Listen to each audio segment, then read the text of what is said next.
আমার সাহাবারা, অতক্ষণ পর্যন্ত তোমরা পরিপূর্ণ ঈমানদার হতে পারবে না যতক্ষণ পর্যন্ত তোমাদের মাতা পিতার চেয়ে আমাকে বেশি মহব্বত করবে না। পরিপূর্ণ ঈমানদার হতে হলে তুমি তোমার সন্তানের চেয়ে বেশি আমাকে মহব্বত করতে হবে, তুমি তোমার বাবার চেয়ে বেশি মহব্বত আমাকে করতে হবে, তুমি তোমার ভাইয়ের চেয়ে বেশি মহব্বত আমাকে করতে হবে। সাহাবায়ে কেরাম রাদিয়াল্লাহু তাআলা আনহু রাসূলুল্লাহ সাল্লাল্লাহু আলাইহি ওয়াসাল্লামকে কিভাবে মহব্বত করতে হয় তার প্রমাণও দিয়ে গিয়েছেন। একদিন হযরত ওমর ফারুক রাদিয়াল্লাহু তাআলা বদরের যুদ্ধ শেষ হওয়ার পরে তিনার সন্তান, দিন নয়া শান নয়া রঙ্গ নয়া হ্যায়, নাম হ্যায় ইসলামে বহুত কাম সে খালি। নামে মুসলমান অথচ কামের নতুন বহরি নতুন নতুন ডং, ঘোরা নইলে হরিব করে ডং ডং। কত একদিন চলে যাচ্ছে, আপনার পাওটা কবরের দিকে চলে যাচ্ছে, আপনার পাও যাচ্ছে কবরে, কিন্তু আপনি তাকিয়ে রয়েছেন দুনিয়ার দিকে। কদম সোয়ে মারকাদ নজর সোয়ে দুনিয়া, कदम सोए मरकद नजर सोए दुनिया, कहा जा रहा है किधर देख रहा है, कहा जा रहा है किधर देख रहा है। তোমার কদম যাচ্ছে কবরের দিকে, যত একদিন যাচ্ছ তত তোমার হায়াত থেকে একদিন কমে যাচ্ছে, তত একদিন তুমি কবরের দিকে এগিয়ে যাচ্ছ, অথচ তোমার কদম যাচ্ছে কবরের দিকে আর তুমি তাকিয়ে রয়েছ দুনিয়ার দিকে। এই কোরআনকে বাহারকে দেওয়ার জন্য বলা হয়, তাহারও বলেন আমি কোরআনের বার আমি বুঝাইতে পারবো না। যখন এই কোরআনকে ফেরেশতাদেরকে দেওয়া হয়, ফেরেশতাদেরকে বলা হয় হে ফেরেশতারা তোমরা এই কোরআনটিকে বহন করো, ফেরেশতারা বলেন না না না আমরা কখনো এই কোরআনকে বহন করতে পারবো না, এই কোরআনের বার আমরা কখনো সহ্য করতে পারবো না। আসমানকে ডাক দিয়ে বলেন হে আসমান তুমি এই কোরআনকে বহন করো, আসমানে ডাক দিয়ে বলেন হে আল্লাহ আমি এই কোরআনকে আমি বহন করার শক্তি আমার নাই, এই কোরআন যদি আমার উপরে আপনি দেন আমি বহন করে কোরআনের হক আমি আদায় করতে পারবো না। অবশেষে জমিনকে যখন বলেন হে জমিন তুমি এই কোরআনের বারকে নাও, জমিনে ডাক দিয়ে বলেন না না না আমি এই কোরআনের বার আমি কখনো সইতে পারবো না। পাহাড়ও যে কোরআনকে পাহাড়ও নেন নাই, যে কোরআনকে আসমানও নেন নাই, যে কোরআনকে জমিনও নেন নাই, যে কোরআনকে ফেরেশতারাও নেন নাই, এই কোরআনের বার নিয়েছেন মানব জাতি। রাসূলুল্লাহ সাল্লাল্লাহু আলাইহি ওয়াসাল্লাম এই কোরআনের বার দিয়েছেন, আর এই কোরআন রাসূলুল্লাহ সাল্লাল্লাহু আলাইহি ওয়াসাল্লামের সিনার মধ্যে রয়েছেন। এই কোরআন হামেলে কোরআন আমার উপর উঠবে, এই বিষয়গুলো যদি আমরা প্রতিবাদ না করি, এই মুসলমানের দেশে 90% মুসলমানের দেশে এই কিছু কোটি কয়েক নাস্তিকরা আমাদের বাচ্চাদেরকে নাস্তিকতা শিখাচ্ছে, ইসলাম থেকে কিভাবে দূরে সরে দেবে সেটা শিখাচ্ছে। যদি আমরা এখন থেকে সচেতন না হই বেশি দেরি লাগবে না, আমাদের সন্তানরা ছোট থেকেই নাস্তিক হয়ে যাবে। আলহামদুলিল্লাহ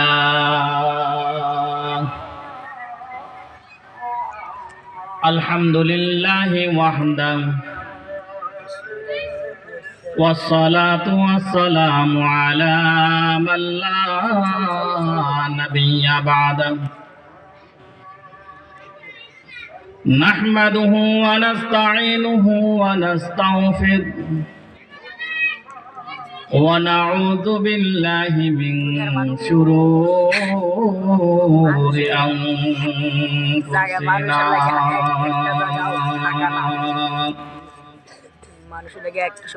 ومن سيئات أعمالنا من يهد الله فلا مضل له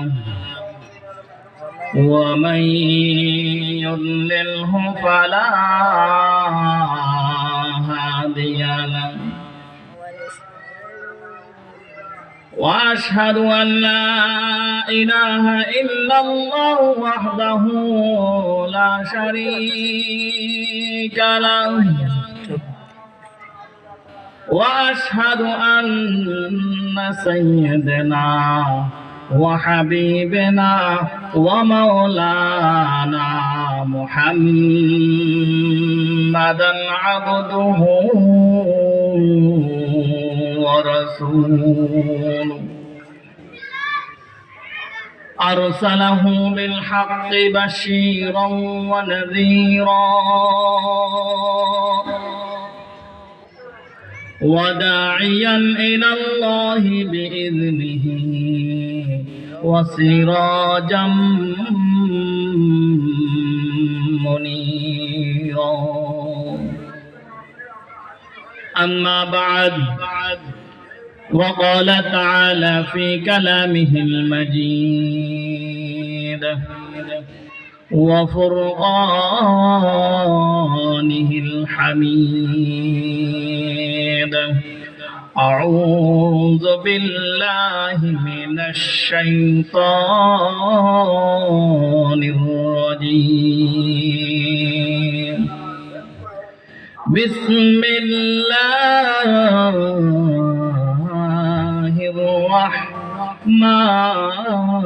الرحمن الرحيم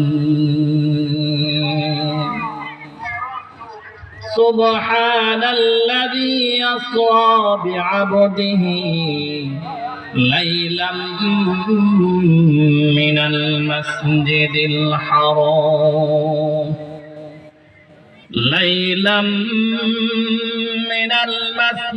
الحرام إلى المسجد الأقصى الذي باركنا حوله لنريه من آياتنا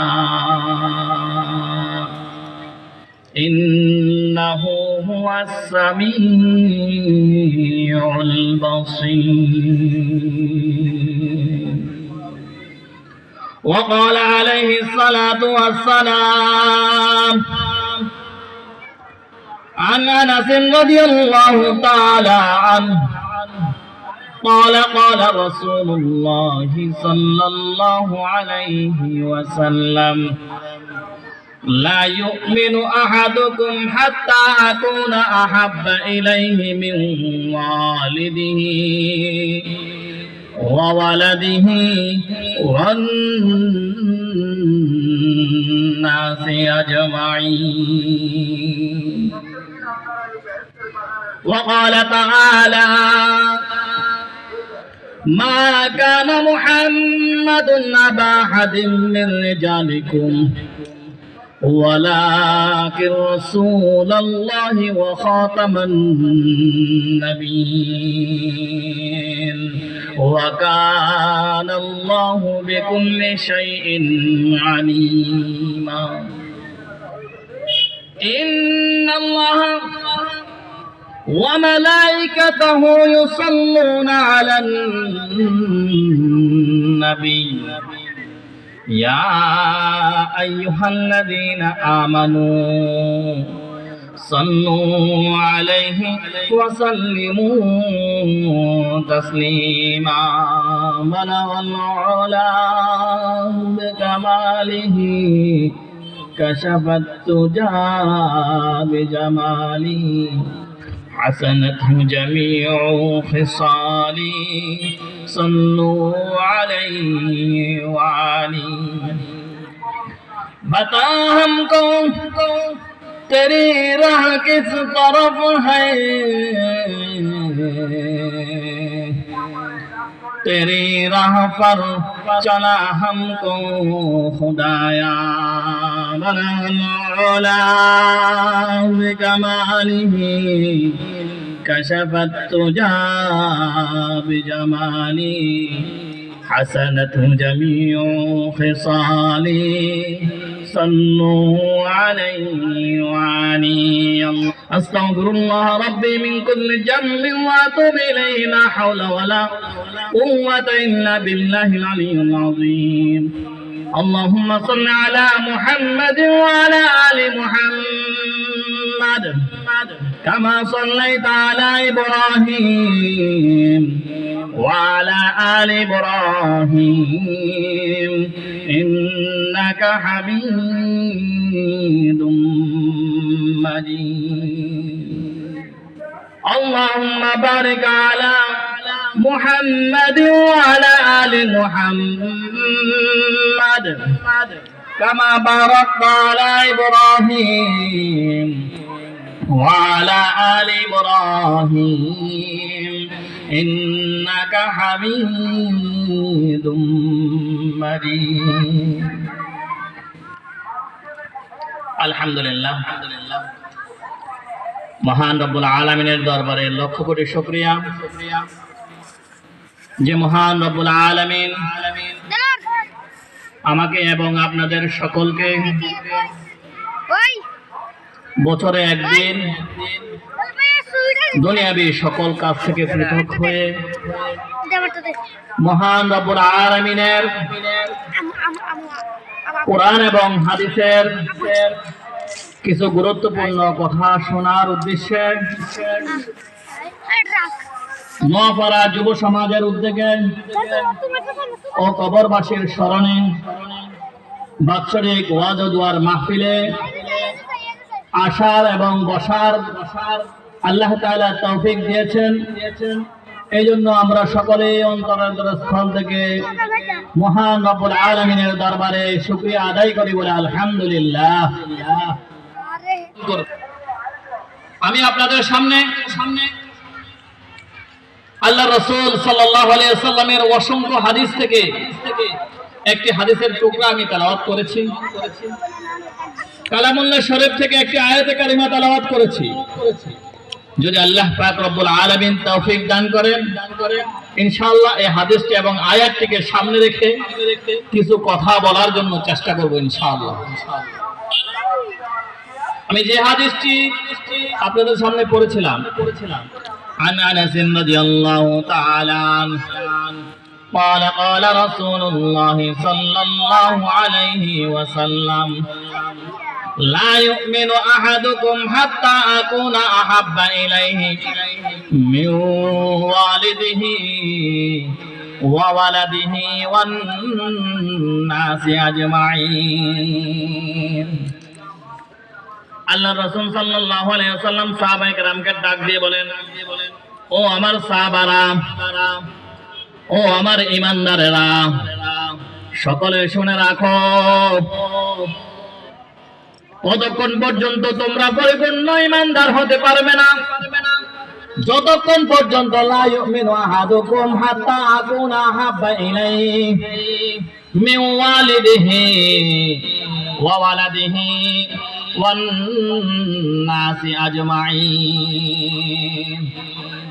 ততক্ষণ পর্যন্ত তোমরা পরিপূর্ণ ঈমানদার হতে পারবে না যতক্ষণ পর্যন্ত তুমি তোমার নিজ থেকে আমাকে বেশি মহব্বত না করো। কে বলছেন? আল্লাহ রাসূল সাল্লাল্লাহু আলাইহি ওয়াসাল্লাম নিজে বলছেন সাহাবায়ে কেরামকে, ততক্ষণ পর্যন্ত তোমরা পরিপূর্ণ ঈমানদার হতে পারবে না যতক্ষণ পর্যন্ত তুমি তোমার নিজ থেকে আমাকে বেশি মহব্বত করবে না, ততক্ষণ পর্যন্ত তুমি পরিপূর্ণ ঈমানদার হতে পারবে না যতক্ষণ পর্যন্ত তুমি তোমার ছেলে সন্তানের চেয়ে আমাকে বেশি মহব্বত করবে না। ও সাহাবায়ে কেরাম, ও আমার সাহাবারা, ততক্ষণ পর্যন্ত তোমরা পরিপূর্ণ ঈমানদার হতে পারবে না যতক্ষণ পর্যন্ত তোমাদের মাতা পিতার চেয়ে আমাকে বেশি মহব্বত করবে না। পরিপূর্ণ ঈমানদার হতে হলে তুমি তোমার সন্তানের চেয়ে বেশি আমাকে মহব্বত করতে হবে, তুমি তোমার বাবার চেয়ে বেশি মহব্বত আমাকে করতে হবে, তুমি তোমার ভাইয়ের চেয়ে বেশি মহব্বত আমাকে করতে হবে। সাহাবায়ে কেরাম রাদিয়াল্লাহু তাআলা আনহু রাসূলুল্লাহ সাল্লাল্লাহু আলাইহি ওয়াসাল্লামকে কিভাবে মহব্বত করতে হয় তার প্রমাণও দিয়ে গিয়েছেন। একদিন হযরত ওমর ফারুক রাদিয়াল্লাহু তাআলা বদরের যুদ্ধ শেষ হওয়ার পরে তিনার সন্তান আব্দুল্লাহ রাদিয়াল্লাহু তাআলা আনহু, তিনি তখন বদরের যুদ্ধের সময় তখনও মুসলমান হন নাই। যখন বদরের যুদ্ধ চলে তখন আব্দুল্লাহ ছিলেন কাফের আর হযরত ওমর রাদিয়াল্লাহু তাআলা আনহু ছিলেন মুসলমান। বদরের যুদ্ধ শেষ হয়ে যাওয়ার পরে উভয়জন ঘরের মধ্যে বসে আলোচনা করতেছিলেন। আব্দুল্লাহ ইবনে ওমর রাদিয়াল্লাহু তাআলা ওমর এবং আব্দুল্লাহ একসাথে বসে আলাপ করতেছেন। আব্দুল্লাহ ওমর রাদিয়াল্লাহু তাআলা আনহুকে ডাক দিয়ে বলেন, ও বাবা, যখন বদরের যুদ্ধ চলে আমি যখন তরবারি হাতে নিয়ে মুসলমানদের বিরুদ্ধে দাঁড়িয়েছিলাম যখন আমি তরবারের হাত তুলে যখন তুমি আমার তরবারের নিচে এসেছিলে, কিন্তু তুমি যেহেতু আমার বাবা, আমি তোমার মহাব্বতে আমি আমার তরবারিটুকুকে আমি সরিয়ে নিয়েছি। তোমাকে আমি চাইলে আঘাত করতে পারতাম, কিন্তু আঘাত করি নাই। কারণ তুমি আমার জন্মদাতা পিতা, তুমি আমার জন্মদাতা পিতা হওয়ার কারণে আমার তরবারের নিচে আসার পরেও আমি তোমাকে আমি আঘাত করি নাই। আব্দুল্লাহ যখন এই কথা বলেন, হযরত ওমর রাদিয়াল্লাহু তাআলা আব্দুল্লাহকে ডাক দিয়ে বলেন, ও আব্দুল্লাহ, আমি তোমার তরবারির নিচে এসেছিলাম, তবে তুমি আমাকে আঘাত করো নাই। কিন্তু যুদ্ধ চলাকালীন সময়ে যদি তুমি আমার তরবারির নিচে আসতে, তুমি আমার ছেলে হওয়া সত্ত্বেও আমি কিন্তু তোমার গর্দানকে আমি আর রাখতাম না। আমি আমার তরবারি দিয়ে আঘাত করে তোমার গর্দান থেকে তোমার মাথাটাকে আমি দুই খণ্ডিত করে দিতাম। কারণ আব্দুল্লাহ, তুমি আমার সন্তান, কিন্তু আল্লাহর রাসূল সাল্লাল্লাহু আলাইহি ওয়াসাল্লামকে আমি তোমার চেয়ে বেশি মহব্বত করি। আল্লাহর রাসূল সাল্লাল্লাহু আলাইহি ওয়াসাল্লামের প্রতি আমি যখন ঈমান এনেছি, যখন আল্লাহর প্রতি ঈমান এনেছি, রাসূলকে আমি রাসূল হিসাবে মেনেছি, তখন থেকে আমি আমার সন্তানের চেয়েও বেশি মহব্বত আমি আমার রাসূলকে করি। আমি আমার স্ত্রীর চেয়েও বেশি মহব্বত আমি আমার রাসূলকে করি। আমার ভাইয়ের চেয়েও বেশি মহব্বত আমি আমার রাসূলকে করি। ও আব্দুল্লাহ, তুই যদি আমার তরবারের নিচে পড়তি রে, তুই আমার সন্তান হওয়া সত্ত্বেও আমি কিন্তু আমার হাতের তরবারে দিয়ে তোর গর্দানকে আমি দুই খণ্ডিত করে দিতাম। কারণ আমি তোর চেয়েও আমি বেশি মহব্বত আমি রাসূলুল্লাহ সাল্লাল্লাহু আলাইহি ওয়াসাল্লামকে করি।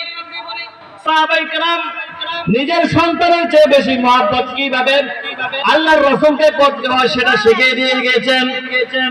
অথচ আজ আমরা মুখে বলে রাসূলুল্লাহ সাল্লাল্লাহু আলাইহি ওয়াসাল্লামকে মহব্বত করি, আশিক রাসূল দাবি করি, অথচ নবীকে মহব্বত করে আল্লাহর বান্দা বলে দাবি করি।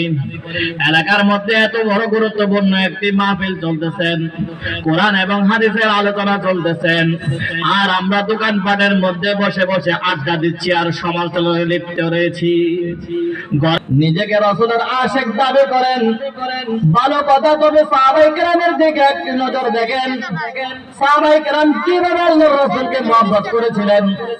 ও পর্দার আড়ালের মা বোনেরা, শুধু কেন সাহাবায়ে কেরাম আল্লাহর রাসূলকে শুধু মহব্বত করেছেন, শুধু তাই নয়, সাহাবীরাও, ওই যুগের মহিলারাও আল্লাহর রাসূলকে নিজের জানের চেয়েও বেশি মহব্বত করেছিলেন। উহুদের ময়দানে আল্লাহর রাসূল সাল্লাল্লাহু আলাইহি ওয়াসাল্লামের যখন দণ্ডান মোবারক শহীদ হয়ে যান, দণ্ডান মোবারক শহীদ হওয়ার সাথে সাথে আল্লাহর রাসূলকে খুঁজে পাওয়া যাচ্ছিল না। সকল সাহাবায়ে কেরাম হতাশ হয়ে গিয়েছেন, এদিক সেদিক দৌড়াদৌড়ি করতেছেন, কেউ এদিকে দৌড়ান, কেউ ওইদিকে দৌড়ান, আল্লাহর রাসূলকে খুঁজছেন। আল্লাহর রাসূল কোথায় আছেন, কোথায় পাওয়া যায় আল্লাহর রাসূলকে? সকলে পেরেশান হয়ে গেলেন, আল্লাহর রাসূলকে কোথাও দেখা যাচ্ছে না। এইভাবে চতুর্দিকে এলাকার পাশের মধ্যে খবর ছড়িয়ে গিয়েছেন যে আল্লাহর রাসূল উহুদের যুদ্ধের ময়দানের মধ্যে শহীদ হয়ে গিয়েছেন। একজন মহিলা সাহাবী, তিনি দৌড়ে দৌড়ে দৌড়ে উহুদের ময়দানের দিকে যেতে লাগলেন। আর এই দিক দিয়ে উহুদের ময়দান থেকে একজন সাহাবী ওই মহিলার দিকে অগ্রসর হতে লাগলেন। ওই মহিলাকে ডাক দিয়ে বলেন, হ মহিলা, তুমি উহুদের ময়দানে দৌড়াচ্ছ কেন? তুমি তো তোমার স্বামী যে উহুদের ময়দানে আজকে যোগ দিয়েছিলেন, উহুদের যুদ্ধের ময়দানে অংশগ্রহণ করেছিলেন, তোমার স্বামী তো আজকে উহুদের ময়দানে শহীদ হয়ে গিয়েছে। মহিলা এই কথা শোনার পরে ওই সাহাবাকে ডাক দিয়ে বলেন, আমি শুনতে চাই না আমার স্বামীর কি অবস্থা। আমি তো তোমাকে আমার স্বামীর কথা জিজ্ঞেস করি নাই। আমার স্বামীকে ওই উহুদের ময়দানে শহীদ হয়েছেন নাকি জিন্দা রয়েছেন? ও আল্লাহর নবীর সাহাবীরে, তুমি বলো আমার রাসূলের কি অবস্থা, আমার রাসূল কেমন আছে? আরেকজন সাহাবীর সাথে ওই মহিলার আবার দেখা। ওই সাহাবী মহিলাকে ডাক দিয়ে বলেন, ও মহিলা, তুমি কোথায় যাচ্ছ? উহুদের ময়দানে তোমার সন্তান তো শহীদ হয়ে গিয়েছেন, তুমি আর উহুদের ময়দানে গিয়ে লাভ কি? তোমার সন্তান তো কাফেরদের আঘাতে শহীদ হয়ে গিয়েছেন। ওই মহিলার ডাক দিয়ে বলেন, আমি শুনতে চাই না আমার সন্তানের কি অবস্থা। ও আল্লাহর নবীর সাহাবীরা রে, আমি আমার সন্তানের কি অবস্থা আমি সেটাও শুনতে চাই না, আমার পিতার কি অবস্থা আমি সেটাও শুনতে চাই না, আমার স্বামীর কি অবস্থা আমি সেটাও শুনতে চাই না। তারা কি উহুদের ময়দানে শহীদ হয়েছেন না জীবিত রয়েছেন সেটা আমি শুনতে চাই না, আমি শুনতে চাই আমার রাসূলের কি অবস্থা। তারাই ছিলেন সাহাবী, তারাই ছিলেন আশিক রাসূল। প্রকৃত আশিক রাসূল বলে তাকে যে নিজের সন্তানের চেয়ে বেশি মহব্বত করে আল্লাহর রাসূলকে, যে নিজের স্বামীর চেয়ে বেশি মহব্বত করে আল্লাহর রাসূলকে, যে নিজের পিতার চেয়ে বেশি মহব্বত করে আল্লাহর রাসূলকে। আল্লাহর রাসূল হাদিসের মধ্যে বলেন, লা ইউমিনু আহাদুকুম হাত্তা আকুনা হাব্বা ইলাইহি মিন ওয়ালিদিহি ওয়া ওয়ালাদিহি ওয়ান নাসি আজমাইন। ও বর্তমানে মা বোনেরা, ও এলাকায় আশেপাশে বন্যাওয়ালা লোকেরা যারা এখনো মাহফিলের স্থলে না আসে বিভিন্ন জায়গায় ঘোরাফেরা করতেছেন, একটু কানটা একটু মাইকের দিকে দেন, একটু শুনুন। আল্লাহর রাসূল সাল্লাল্লাহু আলাইহি ওয়াসাল্লামকে মহব্বত করেন বলেন, কিন্তু এদিকে মাহফিল চলতেছে আর ওই দিকে আপনি খেলতামাশায় মত্ত রয়েছেন, খেলতামাশায় মত্ত রয়েছেন, আপনি আপনার কাজে মত্ত রয়েছেন। আপনি মাহফিল স্থলে না এসে আপনি আপনার কাজের মধ্যে নিয়োজিত রয়েছেন। দিন নয়া শান নয়া রঙ্গ নয়া হ্যায়, দিন নয়া শান নয়া রঙ্গ নয়া হ্যায়, নাম হ্যায় ইসলামে ফহদ কাম সে খালি। আশিক রাসূল দাবি করেন, মুসলিম দাবি করেন, কিন্তু আপনার মধ্যে পরিপূর্ণ ইমানদারিত্ব নাই। আপনি ইমানদার দাবি করেন অথচ আপনার মাঝে পুরা ইমানদারিত্ব নাই। আপনি ইসলামী বলে দাবি করেন, মুসলমান বলে দাবি করেন, আপনার মাঝে ইসলাম নাই। আপনি ইসলাম চেয়ে খালি দিন ও নয়া শান ও নয়া, দিন ও নয়া শান ও নয়া রঙ্গ নয়া হ্যায়, নাম হ্যায় ইসলামে ফহদ কাম সে খালি। নামে মুসলমান অথচ কামের চেয়ে খালি। দিন ও নয়া শান ও নয়া, দিনও আসছে নতুন, ডিজিটাল জগৎ আসছে, দিনও নয়া শানও নয়া, আপনার শানও আপনি নয়া, নতুন নতুন বহরি, নতুন নতুন ডং ঘোরা নইলে হরিব করে ডং ডং। ওইদিকে মাহফিল চলছে আর আপনি আপনার নিজের কাজের মধ্যে আপনি মত্ত রয়েছেন, আপনি এখনো আপনার খেলাধুলার মধ্যে মত্ত রয়েছেন। আপনি কেমন ইসলামী, আপনি কেমন মুসলমান? আমি আপনাদের সামনে একটি কোরআনে পাক থেকে একটি আয়াতে কারিমা তেলাওয়াত করেছি এবং একটি হাদিসও পড়েছি। যদি আল্লাহ পাক রব্বুল আলামিন তৌফিক দান করেন এর উপর আলোচনা করার জন্য চেষ্টা করব। আমি এলাকার মুরব্বিদের দিকে, এলাকার মুরব্বি এবং যুব সমাজকে উদ্দেশ্য করে বলি, ও যুবক, আজকে তোমার 20 বছর বয়স, যত একদিন তোমার জীবন থেকে চলে যাচ্ছে, তোমার হায়াত চলে যাচ্ছে, যত একদিন চলে যাচ্ছে তখন তত তুমি ছোট হয়ে যাচ্ছ। ও বৃদ্ধ বাবারা রে, ও বৃদ্ধ বাবারা রে, আপনি আজকে একদিন বাবা ছিলেন কিন্তু আজকে আপনি নানা হয়ে গিয়েছেন, দাদা হয়ে গিয়েছেন। যত একদিন চলে যাচ্ছে আপনার পাওটা কবরের দিকে চলে যাচ্ছে, আপনার পাও যাচ্ছে কবরে, কিন্তু আপনি তাকিয়ে রয়েছেন দুনিয়ার দিকে। কদম সোয়ে মারকাদ, নজর সোয়ে দুনিয়া, कदम सोए मरकद नजर सोए दुनिया, कहाँ जा रहा है किधर देख रहा है, कहाँ जा रहा है किधर देख रहा है। তোমার কদম যাচ্ছে কবরের দিকে, যত একদিন যাচ্ছ তত তোমার হায়াত থেকে একদিন কমে যাচ্ছে, তত একদিন তুমি কবরের দিকে এগিয়ে যাচ্ছ, অথচ তোমার কদম যাচ্ছে কবরের দিকে আর তুমি তাকিয়ে রয়েছ দুনিয়ার দিকে। কদম সোয়ে মারকাত, কদম যাচ্ছে তোমার কবরের দিকে, নজর সোয়ে দুনিয়া, তোমার নজর রয়েছে দুনিয়ার দিকে। কিধর যা রাহা হ্যায়, কিধর দেখ রাহা হ্যায়, कहाँ जा रहा है, किधर देख रहा है। कदम सोए मरकद, नजर सोए दुनिया, कदम सोए मरकद, नजर सोए दुनिया, कहाँ जा रहा है, किधर देख रहा है। ও বৃদ্ধ বাবা দাদারা রে, এখনো সময় আছে, ফিরে আসুন। যত একদিন চলে যাচ্ছে আপনার বয়সটা কবরের দিকে চলে যাচ্ছে, যত একদিন যাচ্ছে তত একদিন আপনি কবরের দিকে অগ্রসর হচ্ছেন। ও এলাকার যুবক ভাইরা রে, যত একদিন যাচ্ছেন আপনি অবৃদ্ধ হওয়ার দিকে অগ্রসর হচ্ছেন, কিন্তু আপনার কদম যাচ্ছে কবরের দিকে, আপনি কিন্তু তাকিয়ে রয়েছেন দুনিয়ার দিকে। আপনার কদম যাচ্ছে কবরের দিকে, আর আপনি তাকিয়ে রয়েছেন ধন দৌলতের দিকে। আপনার কদম যাচ্ছে কবরের দিকে, আপনার নজর রয়েছে দুনিয়া কিভাবে দুনিয়া কামাই করবেন, দুনিয়া কিভাবে অর্জন করবেন সেই দিকে। অথচ আপনার একটু অবক্ষেপ নাই, একটু অনুতপ্ত নাই। যত একদিন চলে যাচ্ছে আপনার দিন, আপনার হায়াত থেকে একদিন শেষ হয়ে যাচ্ছে, অথচ আপনার কোনো খবর নাই। কদম সোয়ে মারকাদ, নজর সোয়ে দুনিয়া, কদম সোয়ে মারকাদ, নজর সোয়ে দুনিয়া, कहाँ जा रहा है, किधर देख रहा है। এই রজব এবং শাবান মাসের কিছু আমল রয়েছে যেগুলো আমরা জানি না। আমরা সকলে এই আমলগুলো করার জন্য চেষ্টা করব। আল্লাহ রাসূল সাল্লাল্লাহু আলাইহি সাল্লাম সাহাবাদেরকে ডাক দিয়ে বলেন, ও আমার সাহাবারা, যখন রজব মাস তোমাদের সামনে আসবে, যখন শাবান মাস তোমাদের সামনে আসবে, তখন তোমরা বেশি বেশি করে এই দোয়াটি পড়তে থাকবে। আল্লাহুম্মা বারিক লানা ফি রজব ওয়া শাবান وبلغنا رمضان اللهم بارك لنا হে আল্লাহ, আপনি আমাকে বারিক লানা ফি রজব ওয়া শাবান, রজব এবং শাবান মাসের বরকত আমাকে দান করুন। বারিক লানা ফি রজব ওয়া শাবান ওয়া বাল্লিগনা রমাদান, এবং আমার হায়াতটাকে রমজান পর্যন্ত বাড়িয়ে দিন। মানুষের হায়াত হলো দুই রকম।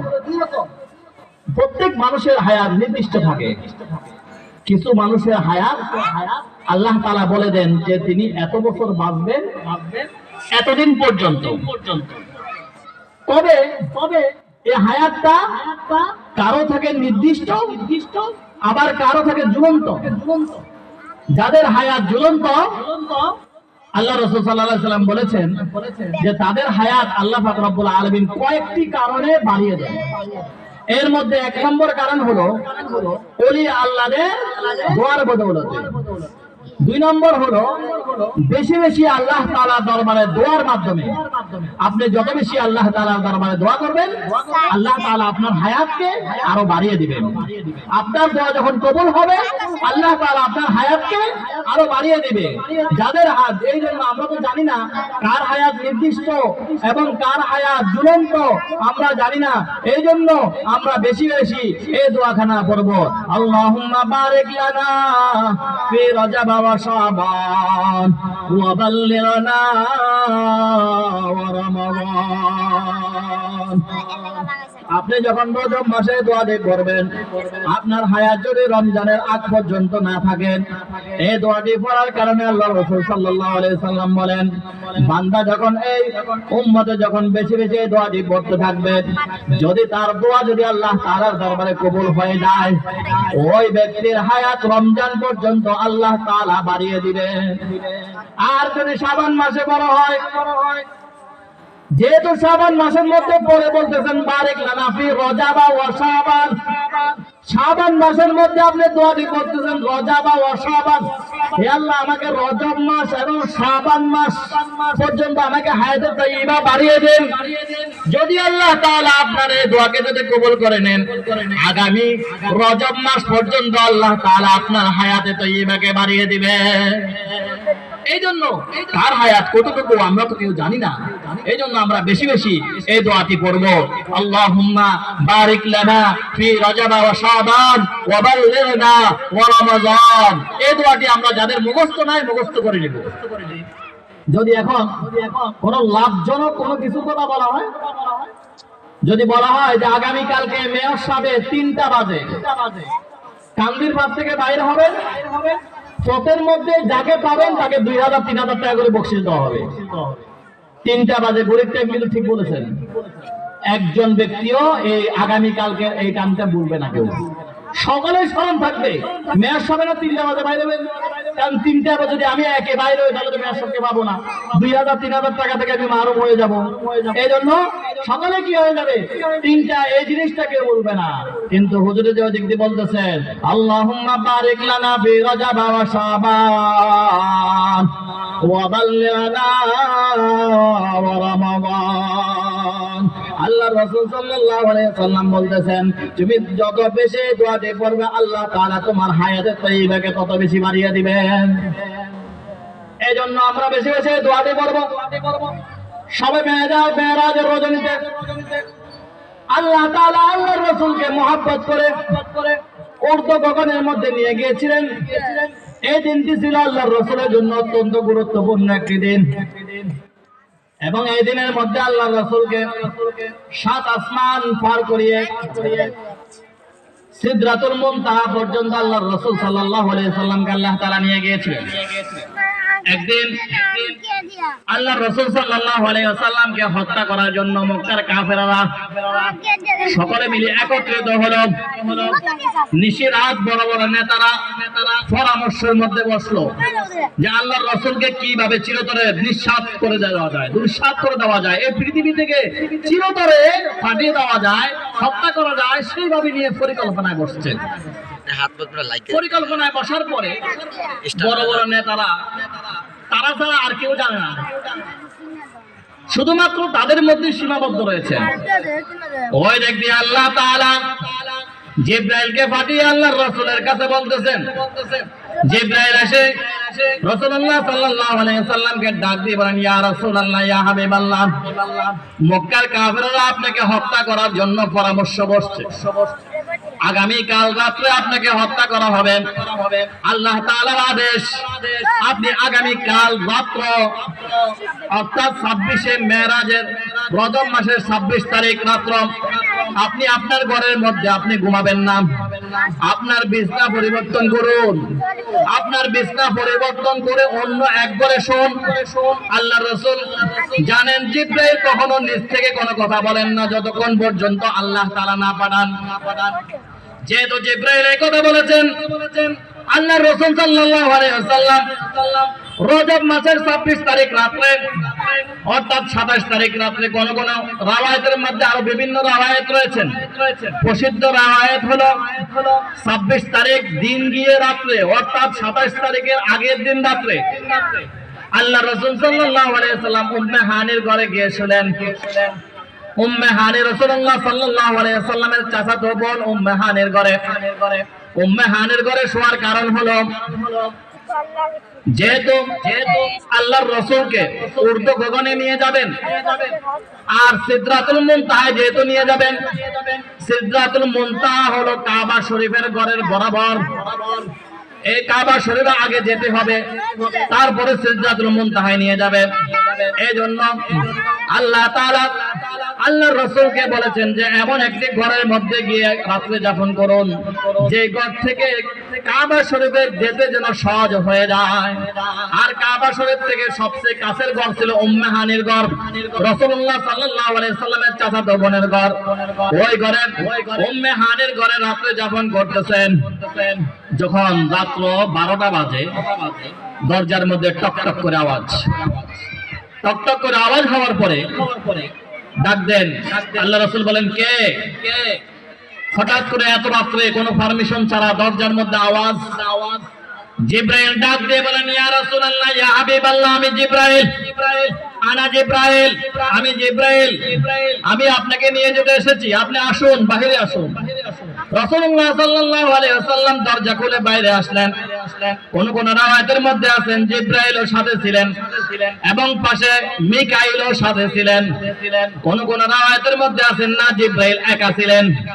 যাক, অবশেষে জিবরাইল আলাইহিস সালাতু ওয়াস সালাম আল্লাহর রাসূল সাল্লাল্লাহু আলাইহি ওয়াসাল্লামের হাত মোবারককে ধরে এবং কিছু দূর সামনের দিকে নিয়ে যান।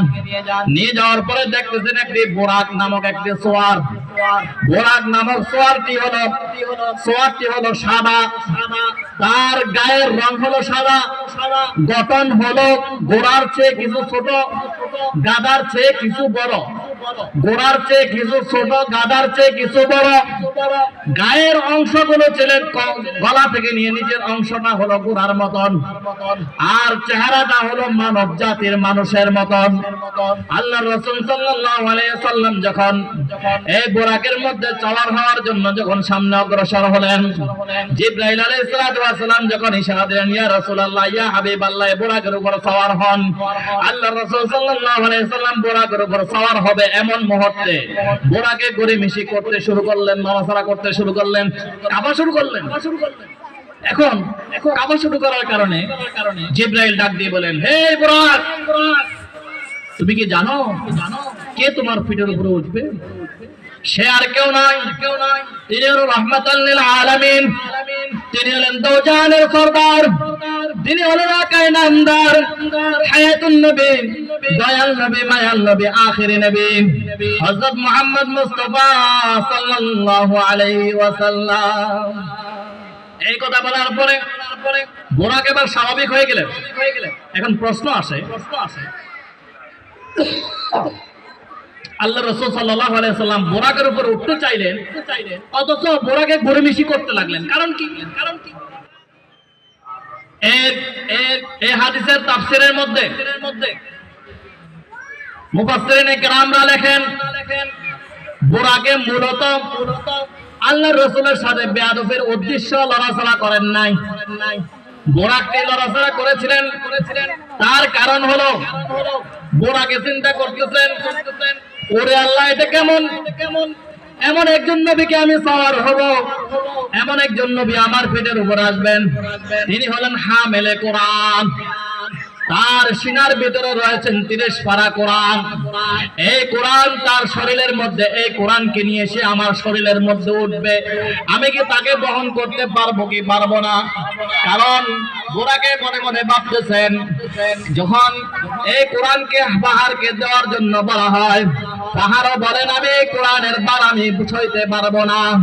যখন এই কোরআনকে ফেরেশতাদেরকে দেওয়া হয়, ফেরেশতাদেরকে বলা হয়, হে ফেরেশতারা, তোমরা এই কোরআনটিকে বহন করো। ফেরেশতারা বলেন, না না না, আমরা কখনো এই কোরআনকে বহন করতে পারবো না, এই কোরআনের বার আমরা কখনো সহ্য করতে পারবো না। আসমানকে ডাক দিয়ে বলেন, হে আসমান, তুমি এই কোরআনকে বহন করো।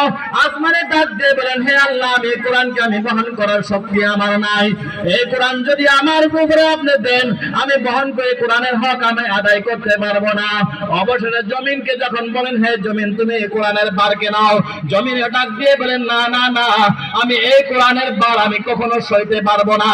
পাহাড়ও, যে কোরআনকে পাহাড়ও নেন নাই, যে কোরআনকে আসমানও নেন নাই, যে কোরআনকে জমিনও নেন নাই, যে কোরআনকে ফেরেশতারাও নেন নাই, এই কোরআনের বার নিয়েছেন মানব জাতি। রাসূলুল্লাহ সাল্লাল্লাহু আলাইহি ওয়াসাল্লাম এই কোরআনের বার দিয়েছেন, আর এই কোরআন রাসূলুল্লাহ সাল্লাল্লাহু আলাইহি ওয়াসাল্লামের সিনার মধ্যে রয়েছেন। এই কোরআন হামেলে কোরআন আমার উপর উঠবে, আমি যদি চাপটা হয়ে যাই, এই ভয়ে বোরাকে কি গড়িমিশি শুরু করলেন। অবশেষে বোরাকের উপর সওয়ার হলেন। বোরাক এত তেজ গতিতে, বোরাকের গতি ছিল কেমন? এক জায়গা থেকে যখন অন্য জায়গায়, যেখানে বোরাকের নজর পড়ে, কারেন্ট যখন আপনি কারেন্টের সুইচ টিপ দেন এবং অফ করেন এবং বন্ধ করেন, যখন আপনি অন করেন সাথে সাথে কারেন্ট জ্বলে যায়, আবার সুইচ যখন অফ করেন সাথে সাথে কারেন্ট, অন করলে জ্বলে যায়, অফ করলে সাথে সাথে আবার কি হয়ে যায়, বন্ধ হয়ে যায়। কিন্তু কতক্ষণ সময় লাগে? সর্বোচ্চ নাহলে 1 সেকেন্ড। এই বোরাকটা যেই জায়গায় নজর দিবে এই জায়গা থেকে নিয়ে ওই জায়গায় যাইতে এই কারেন্টের ঝিলিকের মতো খাইলিক যেরকম ঝিলিক মারার যেরকম সাথে সাথে কারেন্ট এসে যায়, সুইচ টিপ দেওয়ার সাথে সাথে যখন কারেন্ট এসে যায়, বোরাকও এরকম এক জায়গা থেকে আরেক জায়গায় এক মুহূর্তের ভিতরে সেখানে পার হয়ে যায়। আল্লাহ রাসূল সাল্লাল্লাহু আলাইহি ওয়াসাল্লামকে বোরাক তার পীরের মধ্যে সওয়ার করেন, সর্বপ্রথম নিয়ে গেলেন বাইতুল্লাহর পাশে হাতিমে কাবার পাশে নিয়ে শোয়ালেন। জিবরাইল আল্লাহর রাসূলকে শুইয়ে তার হাতের আঙ্গুল দিয়ে শাহাদাত আঙ্গুল দিয়ে গলা থেকে পেট পর্যন্ত এইভাবে ছিঁড়ে ফেললেন। শুধু আঙ্গুল দিয়ে এইভাবে একটি ইশারা দিলেন, আল্লাহ তাআলার কুদরতে দুই টুকরা হয়ে গেলেন। এবং হাদিসের মধ্যে আছেন জিবরাইল আলাইহিস সালাতু ওয়াস সালাম আল্লাহর রাসূলের সিনার ভিতর থেকে আল্লাহর রাসূলের অন্তর এবং কলবটাকে কলিজা গুদ্দা সবগুলোকে বাহির করলেন। বাহির করে কোন কোন রাওয়ায়াত আছে জমজম কূপের পানি দিয়ে দিলেন, এবং কোন কোন রাওয়ায়াত আছে হাউজে কাউসারের পানি দিয়ে দিলেন। এবং এই পানি দিয়ে আল্লাহর রাসূলের কলব মোবারককে দৌত করলেন। দৌত করার পর আবার পুনরায় আল্লাহর রাসূলের সিনার ভিতরে রেখে দিয়ে আবার সিনাকে কি করে দিলেন, মিলিয়ে দিলেন। যখন আবার সিনা যখন জোড়া লেগে যায়, বোরাকের উপর সওয়ার হয়ে বাইতুল্লাহ থেকে বাইতুল মুকাদ্দাস পর্যন্ত নিয়ে যান। কোরআনের মধ্যে আল্লাহ তাআলা বলেন, বিসমিল্লাহির রহমানির রহিম, সুবহানাল্লাযী আসরা বিআবদিহি লাইলাম মিনাল মাসজিদিল হারাম। সুবহানাল্লাযী, ওই সত্তা, ওই পবিত্র সত্তা যিনি কি করেন, সুবহানাল্লাযী আসরা বিআবদিহি লাইলাম, যিনি রাতারাতি আল্লাহর রাসূলকে বাইতুল্লাহ থেকে বাইতুল মুকাদ্দাসে নিয়ে যান। সুবহানাল্লাযী আসরা বিআবদিহি লাইলাম মিনাল মাসজিদিল হারাম, লাইলাম মিনাল মাসজিদিল হারাম ইলাল মাসজিদিল আকসাল্লাযী বারাকনা হাওলাহু। আল্লাহ পাক রব্বুল আলামিন ওই বাইতুল্লাহ থেকে নিয়ে বাইতুল মুকাদ্দাস পর্যন্ত নিয়ে যান। ওই বাইতুল মুকাদ্দাসের আশেপাশের মধ্যে এমন কিছু বরকতময় নিদর্শন করেন, লিনুরিয়াহু মিন আয়াতিনা, আল্লাহর রাসূলের জন্য কিছু বরকতময় নিদর্শন দিয়ে দেন। সেই নিদর্শনটা কি? জিবরাইল আলাইহিস সালাতু ওয়াস সালাম যখন বুরাকের উপর সওয়ার হয়ে আল্লাহর রাসূলকে যখন বাইতুল্লাহ থেকে বাইতুল মুকাদ্দাসে নিয়ে যান, বাইতুল মুকাদ্দাসে নিয়ে যাওয়ার পরে আল্লাহর রাসূল মসজিদে আকসার দিকে তাকিয়ে দেখেন হাজার হাজার মানুষ পাগড়ি পরা, সাদা জুব্বা পরা, সুন্দর সুন্দর চেহারা, সকলের চেহারার মধ্যে দাড়ি, সকলের চেহারার মধ্যে সাদা দাড়ি, সকলে বাইতুল মুকাদ্দাসের ভিতরে মসজিদের ভিতরে ১৬ লক্ষ মানুষ সেখানে কি করে আটে একসাথে নামাজ পড়তে পারে। ১৬ লক্ষ মানুষ অর্থাৎ ১৬ লক্ষ পয়গম্বর সেই বাইতুল মুকাদ্দাসের মধ্যে কাতার বন্দী হয়ে দাঁড়িয়ে রইলেন। মনে হয় যেন কার জন্য অপেক্ষা করতেছেন। আল্লাহ রাসূল সাল্লাল্লাহু আলাইহি ওয়াসাল্লাম জিবরাইলকে ডাক দিয়ে বলেন, ও জিবরাইল, এরা কারা? এরা কি জন্য বা কাতার বন্দী হয়ে কার জন্য অপেক্ষা করতেছেন? তখন জিবরাইল ডাক দিয়ে বলেন, ইয়া রাসূলুল্লাহ, ইয়া হাবিবাল্লাহ, এরা তো অন্য কেউ নয়, এরা হলো আপনি আসার আগ থেকে পূর্ব থেকে আদম আলাইহিস সালাতু ওয়াস সালামের শুরু থেকে নিয়ে পর্যন্ত যতজন পয়গম্বরের পৃথিবীতে আগমন করেছেন সকল পয়গম্বর আপনার অপেক্ষায় কাতার বন্দী হয়ে দাঁড়িয়ে রয়েছে। আপনাকে স্বাগত জানানোর জন্য আপনি যে সফরে যাবেন বিশাল সে আল্লাহ তাআলা সাত জমিন পাড়ি দিয়ে আপনি আল্লাহ তাআলা আরশ আজিম পাড়ি দিয়ে সিদরাতুল মুনতাহায় যাবেন, সেই সফরের অংশ আপনাকে স্বাগত জানানোর জন্য এই সকল পয়গম্বররা দাঁড়িয়ে রয়েছে। তখন জিবরাইল বলেন, ইয়া রাসূলুল্লাহ, ইয়া হাবিবাল্লাহ, মসজিদ আকসার ভিতরে একজন মানুষও দাঁড়ানোর মতো জায়গা নাই। সকলে কাতার বন্দী হয়ে আপনার জন্য অপেক্ষা করতেছেন। শুধুমাত্র ইমামতের জায়গাটা শুধু খালি, আর ইমামতের জায়গাটা খালি রাখছেন আল্লাহ তাআলা আপনার জন্য। কারণ আপনি যেহেতু সফরে বাইর হয়েছেন, সফরে বাইর হওয়ার শুরুতে আপনাকে স্বাগত জানাচ্ছেন, আপনাকে সম্মান দিচ্ছেন। কিভাবে? ইমামতি করি। এটার দ্বারা বোঝা গেল ইমানরা এই আসমানের নিচে জমিনের উপরে সবচাইতে উত্তম কাজ সেটা হলো ইমামতি। এই ইমামতি উত্তম কাজ, এই জন্য আল্লাহ রাসূল সাল্লাল্লাহু আলাইহি সাল্লামকে সর্বোত্তম কাজটি করিয়ে তারপর আসমানের দিকে উজ্জ্বলকের দিকে গমন করিয়েছিলেন। অবশেষে আল্লাহ রাসূল সাল্লাল্লাহু আলাইহি সাল্লাম সম্মানের স্থানে গেলেন। মসজিদে আকসার ভিতরে সামনে গিয়ে ইমামের স্থানে দাঁড়ালেন। ধরা মসজিদে ইমামে আম্বিয়া বুত, ধরা মসজিদে ইমামে আম্বিয়া বুত, সফরে পেশি নিয়ারা পেশওয়াবুদ। ইমামতের সম্মান দিয়ে আল্লাহর রাসূলকে ঊর্ধ্বগমনের মধ্যে আল্লাহ তাআলা নিয়ে যাচ্ছেন। অবশেষে আল্লাহর রাসূল সাল্লাল্লাহু আলাইহি ওয়াসাল্লামকে সেইখান থেকে নিয়ে আল্লাহ তাআলার সিদ্ধান্ত। ওখানে অনেক লম্বা ঘটনা, আমি পুরো ঘটনা বলা উদ্দেশ্য নয়, শুধু যেটা বোঝাতে চাচ্ছি। আল্লাহর রাসূল সাল্লাল্লাহু আলাইহি ওয়াসাল্লাম ঊর্ধ্বগগনে পাড়ি দিলেন। যখন আল্লাহ তাআলার সাথে সাক্ষাৎ হলেন, মধ্যখানে আরো অনেক ঘটনা। জিবরাইল আল্লাহ রাসূলকে নিয়ে গেলেন, নিয়ে প্রথম আসমানের মধ্যে গেলেন, এক নবীর সাথে দেখা হলো। দ্বিতীয় আসমানে গেল, আরেক নবীর সাথে দেখা হলো। তৃতীয় আসমানে গেল, আরেক নবীর সাথে সাক্ষাৎ হলো। এইভাবে সকল নবীদের সাথে একজন একজন করে সাক্ষাৎ হয়ে অবশেষে আল্লাহ তাআলার সিদরাতুল মুনতাহা, সেখানে যেখানে জিবরাইলও যাওয়ার কি নাই, ক্ষমতা নাই, সেখানে আল্লাহর রাসূল সাল্লাল্লাহু আলাইহি সাল্লাম নিজে গিয়েছেন। গিয়ে সেখানে জান্নাত এবং জাহান্নাম ফায়ার করেছিলেন। জান্নাতকে দেখেছিলেন এবং জাহান্নামও দেখেছিলেন। জাহান্নাম দেখার পরে প্রথমে জান্নাত দেখেছিলেন।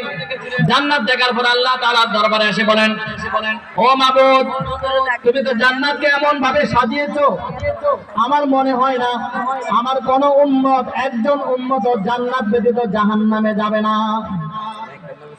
এরপরে জাহান্নাম দেখলো। জাহান্নামের কঠিন আযাব যখন নিজের চোখে দেখলেন, দেখার পরে রাসূলুল্লাহ সাল্লাল্লাহু আলাইহি সাল্লাম বলেন, এত আরামের জায়গা জান্নাত থাকতে কেউ কখনো আমার উম্মত এত কঠিন এই জাহান্নামের মাঝে যাবে না। এখন এই কথা বলার পরে আল্লাহ তাআলা জান্নাতে যেতে হলে কি কি করতে হবে, জাহান্নামে কারা কারা যাবে, কি কি কাজ করলে জাহান্নামে যাবে, আর কি কি কাজ করলে জান্নাতে যাবে, সেগুলো কি করলেন, তুলে ধরলেন। তুলে দেওয়ার পরে এখন এবার আল্লাহ রাসূল সাল্লাল্লাহু আলাইহি ওয়াসাল্লাম হতাশ হয়ে গেলেন। আল্লাহ তাআলা দরবারে কাঁদতেছে।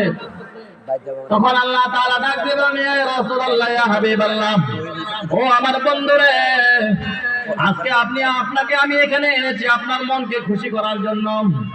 কারণ এমন একটি মুহূর্তে আপনাকে আমি সায়ের করেছিলাম, যে বছর আপনার প্রিয়তমা খাদিজা রাদিয়াল্লাহু তাআলা আনহাকে আপনি হারিয়েছিলেন, যে বছর আপনার সবচেয়ে প্রিয় আব্দুল মুত্তালিবকে আপনি ওই বছর হারিয়েছিলেন, এবং কাফেররা আপনাকে এমন ভাবে অবরোধ করেছিলেন, আপনাকে জেলখানার মধ্যে আবদ্ধ করেছিলেন ওই বছর।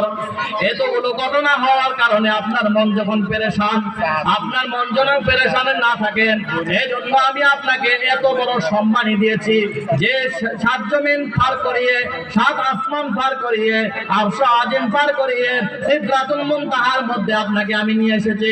জাহান্নাম দেখিয়েছি, জান্নাতকে আমি দেখিয়েছি। এগুলো দেখার পরেও আপনি কেন পেরেশান? আল্লাহর রাসূল সাল্লাল্লাহু আলাইহি ওয়াসাল্লাম ডাক দিয়ে বলেন, ও মাবুদ, আমি তো এগুলোর জন্য পেরেশান নয়, আমি তো পেরেশান আমি আমার উম্মতের জন্য। আমি তো পেরেশান হয়ে গেছি, আপনি যে কাজগুলো দিয়েছেন এই কাজগুলো করে তো আমার কোন উম্মত তো জাহান্নাম ব্যতীত জান্নাতে যেতে পারবে না। ও মাবুদ, যতক্ষণ পর্যন্ত আপনি আমার উম্মতকে ক্ষমা না করবেন, ততক্ষণ পর্যন্ত আমি কখনোই খুশি হতে পারবো না। মেরাজে গিয়ে এত খুশির জায়গা, সেখানে গিয়ে উম্মতকে বলেন না। আর আজকে আমরা আশিক রাসূল দাবি করতেছি, আল্লাহর রাসূলের ইশক মহব্বত অন্তরের মধ্যে রাখি, কিন্তু আমরা বসে আছি ঘরের মধ্যে, ঘরের মধ্যে বসে আছি, দোকানপাটে আড্ডা দিচ্ছি, আর এদিকে রাসূলের আলোচনা চলছে। অথচ আলোচনা আমল করুক আর না করুক, আপনি শুনলে যত শুনবেন ততই আল্লাহ তাআলা আপনার আমলনামায় নেকি দান করবেন। আর আমরা এই আলোচনা না শুনে দোকানপাটের মধ্যে আড্ডা দিচ্ছি, অথচ আমরা নিজেদেরকে দাবি করি আমরা আশিক রাসূল, আশিক রাসূল ইশক নবী আমরা দাবি করি, অথচ নিজেরা কি করি না, ইশক রাসূল দাবি করি, কিন্তু আল্লাহ রাসূলের আলোচনা হচ্ছে এখানে, আর আপনারা বসে বসে আড্ডা দিচ্ছেন দোকানপাটে। অবশেষে আল্লাহ তাআলা যে জায়গা থাকেন সেই জায়গার নাম কি? সিদরাতুল মুনতাহা, অর্থাৎ লা মুকান। মুফাসসিরিনে কেরাম সেই জায়গার নাম দিয়েছে লা মুকান। কারণ লা মুকান হলো এমন একটি, মুকান মানে একটি জায়গা। তাহলে সিদরাতুল মুনতাহাকে যদি জায়গা বলা হয় তাহলে আল্লাহ তাআলার সাথে শিরক হবে। কারণ জায়গা মানে তার একটা নির্দিষ্ট আছে, আর আল্লাহ তাআলা তিনি হলো অসীম, তার কোনো সীমা নেই, তার কোনো নির্দিষ্ট নেই, তার কোনো নির্ধারণ নেই। যদি আমরা মোকাম বলি মানে জায়গা বলি, মোকাম মানে জায়গা, যদি আমরা জায়গা বলি সিদরাতুল মুনতাহাকে, তার মানে জায়গা মানে নির্দিষ্ট, আর ওই জায়গার মধ্যে যিনি থাকেন তিনিও কি সীমিত। তাহলে আল্লাহকে সীমিত না অসীমিত? বুঝেন না কথা? আল্লাহকে সীমিত না অসীমিত? অসীমিত। আল্লাহ কখনো সীমিত নয়। আর জায়গা যদি সীমিত হয়ে যায় তার মানে আল্লাহকেও সীমিত বোঝা যায়। এই জন্য সেই জায়গাকে বলা হয় মুফাসসিরিনে কেরাম লা মাকান। আর লা মাকান, এই লা মাকানের মধ্যে আল্লাহ তাআলা সেখানে থাকেন। লা মাকান পর ঘর বানায়া ইয়া রহে, লা মাকান পর ঘর বানায়া ইয়া রহে, তোর জলওয়া পর দেখায়া ইয়া রহে। আল্লাহ তাআলা কোন নির্দিষ্ট জায়গার মধ্যে নাই, কারণ তিনি স্থানের কোন সীমা নাই। তিনি হলেন অসীম, যার কোন সীমানা নেই, তিনি হলেন অসীম। ওই লা মাকান স্থানের মধ্যে, ওই লা মাকানের মধ্যে ঘর বানাইয়া আল্লাহ তাআলা আল্লাহর রাসূলকে সেই জায়গার মধ্যে নিয়ে সম্মান দিয়েছে। তাহলে আল্লাহর রাসূলকে আল্লাহ তাআলা লা মাকান অর্থাৎ সিদরাতুল মুনতাহা পর্যন্ত আল্লাহর রাসূলকে নিয়ে গিয়ে সেখানে সম্মান দিয়েছেন। অথচ আজকে আমরা রাসূলকে মহব্বত করি বলি মুখের উপরে মহব্বত করি। আজ আমাদের সমাজ কোথায় যাচ্ছে? আজ আমাদের শিক্ষাঙ্গনকে একেবারে শেষ করে দিয়েছে।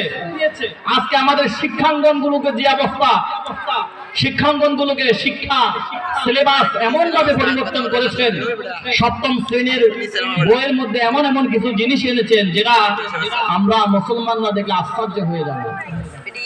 সপ্তম শ্রেণী, অথচ এই দেশ 92 কিংবা 98% মুসলমানের দেশ। সেই দেশের শিক্ষার সিলেবাসের মধ্যে সপ্তম শ্রেণীর বইয়ের মধ্যে এনেছেন কি শরীফ শরীফার গল্প। শরীফ শরীফার গল্প, কিভাবে শরীফ শরীফা হয় সেটা আজকে আমাদের সন্তানদেরকে স্কুলগুলোতে শেখাচ্ছে। একজন মেয়ে যদি মনে মনে ভাবে যে আমি কি হতে পারবো, আমি ছেলে হয়ে যেতে পারবো, তাহলে সে অপারেশনের মাধ্যমে নাকি সে ছেলে হয়ে যেতে পারবে। নাউজুবিল্লাহ। অথচ আল্লাহ তাআলা তাকে বানিয়েছেন ছেলে হিসেবে। আবার কোন ছেলে যদি চায় যে আমি মনে মনে ভাবতেছি, আমার কাছে মনে মনে মনে হয় যেন একটি মেয়েরই ভাব আসতেছে, মেয়েদের একটা ভাব আসতেছে, যেহেতু আমার মনে মেয়েদের ভাব আসতেছে, আমি যদি চাই আমি কি হয়ে যেতে পারবো, আমার পুরুষাঙ্গ কেটে আমি অপারেশনের মাধ্যমে আমি নাকি মেয়ে হয়ে যেতে পারবো। শরীফ শরীফার গল্প আমাদের আজকে আমাদের কমলমতি বাচ্চাদেরকে শেখানো হচ্ছে। এখন থেকে আমাদের বাচ্চাদেরকে কিভাবে নাস্তিক বানাবে, কিভাবে ইসলাম থেকে দূরে সরিয়ে দিবে, তারা এই ষড়যন্ত্রের মধ্যে লিপ্ত রয়েছে। নাস্তিক মার্কা কিছু নাস্তিকের বাচ্চারা তারা যখন দেখে যত প্রকারের ইসলামের বিরুদ্ধে ষড়যন্ত্র করে, ইসলামকে যখন ষড়যন্ত্র করে যখন দুলিশাত করা যাবে না, তারা এখন বিশাল একটা পরিকল্পনা করেছে শিক্ষার সিলেবাসকে পরিবর্তন করে দেওয়ার জন্য। তারা শিক্ষার সিলেবাসকে পরিবর্তন করে দিয়েছে। আমাদের কমলমতি শিশুরা যখন এই গল্পগুলো পড়বে, একজন মেয়ে কিভাবে ছেলে হয় এবং একজন ছেলে কিভাবে মেয়ে হয়, এখন তার মানে এটা তো কি বোঝা গেল? বোঝার চেষ্টা করেন। একজন মেয়ে ছেলে যখন মেয়ে হয়ে যাবে, তার মানে বড় হওয়ার পরে সে যখন আবার আরেকজন মেয়েকে বিয়ে করবে, তাহলে সেও ছিল আগে মেয়ে, এখন অপারেশনের মাধ্যমে সে হয়েছে ছেলে। এখন আরেকটা মেয়ের সাথে তার বিবাহ হচ্ছে, তার মানে আগে তো ছিল মেয়ে। আল্লাহ তাআলা সৃষ্টি করেছেন তাদের উভয়জনকে মেয়ে মেয়ে, কিন্তু অপারেশন করে ছেলে বানিয়েছেন। কিন্তু তার খায়েশাত কি দূর করতে পারবে? খায়েশাত তো কখনো দূর করতে পারবে না। খায়েশাতটা একজন মেয়ের খায়েশাত, মেয়ের খায়েশাতে থাকবে, একজন ছেলের খায়েশাত, ছেলের খায়েশাতে থাকবে। তার মানে লাওয়াতাত, নাউযুবিল্লাহ, অর্থাৎ একে পুরুষে পুরুষে মিলন, পুরুষে পুরুষে মেয়ে মেয়ে, এই ধরনের কুকর্ম আমাদের সমাজকে নষ্ট করে দেওয়ার জন্য আজকে শুধু শিক্ষা আন্দোলনের মধ্যে পড়ানো হচ্ছে। এটার আন্দোলন করতেছে আবার এত বড় যে বিশ্ববিদ্যালয়, আমরা যাদের যে বিশ্ববিদ্যালয়গুলো সরকার, আমাদের বাচ্চারা যেখানে বিশ্ববিদ্যালয়গুলোর মধ্যে পড়ার জন্য পরীক্ষা দেয়, হাজার হাজার পরীক্ষা দিয়ে কয়েকজন টিকে, সেই বিশ্ববিদ্যালয়গুলোর মধ্যে তারাও ওই টিচাররাও এর পক্ষ অবলম্বন করতেছে। নাউযুবিল্লাহ। এখন থেকে আমরা যদি সচেতন না হই, এই বিষয়গুলো যদি আমরা প্রতিবাদ না করি, এই মুসলমানের দেশে 90% মুসলমানের দেশে এই নাস্তিক, কিছু কোটি কয়েক নাস্তিকরা আমাদের বাচ্চাদেরকে নাস্তিকতা শিখাচ্ছে, ইসলাম থেকে কিভাবে দূরে সরিয়ে দিবে সেটা শিখাচ্ছে। যদি আমরা এখন থেকে সচেতন না হই, বেশি দেরি লাগবে না, আমাদের সন্তানরা ছোট থেকেই নাস্তিক হয়ে জন্ম নেবে। এই জন্য আমি সকল অভিভাবকদেরকে বলবো, সচেতন হন, নিজের বাচ্চাদেরকে বোঝানোর চেষ্টা করুন। এখন থেকে বুঝিয়ে নিন, তারা তাদের ষড়যন্ত্র করতে থাকবে। আমরা যদি নিজেরা সচেতন না হই, আমাদের বাচ্চাদেরকে যদি আমরা সঠিক জায়গায় যদি পড়ালেখা না করাই, তাহলে কিন্তু আমাদের বাচ্চারা এমন সময়, এক সময় দেখবেন আপনি বড় হবেন, যখন আপনি বুড়ো হয়ে যাবেন, আপনার সন্তান আপনার ঘর থেকে আপনাকে বের করে দেবে, বৃদ্ধাশ্রমে পাঠাবে আপনাকে।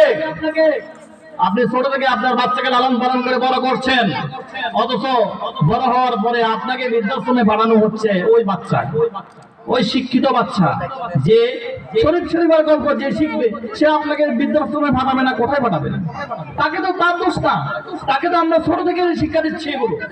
এই জন্য আমাদের সমাজের, আমাদের বিশেষ করে যারা আমরা গাইডিয়ানরা রয়েছি, আমরা আমাদের সন্তানদেরকে এমন শিক্ষা দিব না যে শিক্ষার কারণে কোনো এক সময় বৃদ্ধ বয়সে আমাকে বৃদ্ধাশ্রম যেতে হয়, এমন শিক্ষা দিব না। আরেকটি হলো সামনে 14ই ফেব্রুয়ারি, 14ই ফেব্রুয়ারি নাম দিয়েছেন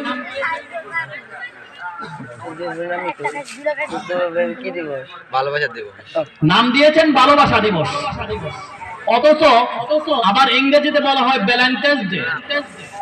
কোন ডিকশনারি খুঁজে পাবেন না যে ভ্যালেন্টাইন্স ডে শব্দের অর্থ ভালোবাসা দিবস, এটা কখনো পাবেন না। অথচ নাম দিয়েছে ভ্যালেন্টাইন্স ডে, কিন্তু আবার সেখানে আবার আমাদের সাধারণ মুসলমানদেরকে কানে কানে দিচ্ছে কি ভালোবাসা দিবস থাকে। ভালোবাসা দিবস এমন একটি শব্দ ব্যবহার করছেন, কারণ এই ভালোবাসা শব্দটা আমরা সকলেই ব্যবহার করি। মা ছেলের জন্য ব্যবহার করি, ছেলে বাবার জন্য ভালোবাসা ব্যবহার করি, স্ত্রী স্বামীর জন্য ভালোবাসা ব্যবহার করি, ভাইয়ের জন্য ভালোবাসা ব্যবহার করি। তার মানে সকল মহলের মধ্যে এই ভালোবাসা শব্দটা ব্যবহার করা হয়, অথচ আমরা এই ভালোবাসার নাম দিয়ে আমাদের ছেলে সন্তানদেরকে বেহায়া পড়ার মধ্যে আমরা লিপ্ত করে দেই। আল্লাহ পাক রব্বুল আলামিন আমাদের সকলকে আমল করার তৌফিক দান করুক। যেহেতু এশারের নামাজের সময় হয়ে গিয়েছে, আমরা এখন এশারের বিরতি হবে। আমরা যে কথাগুলো বলেছি, আল্লাহ পাক রব্বুল আলামিন আমাদের সকলকে আমল করার তৌফিক দান করুক। ওয়া আখিরু দাওয়ানা আনিল হামদুলিল্লাহি রাব্বিল আলামিন।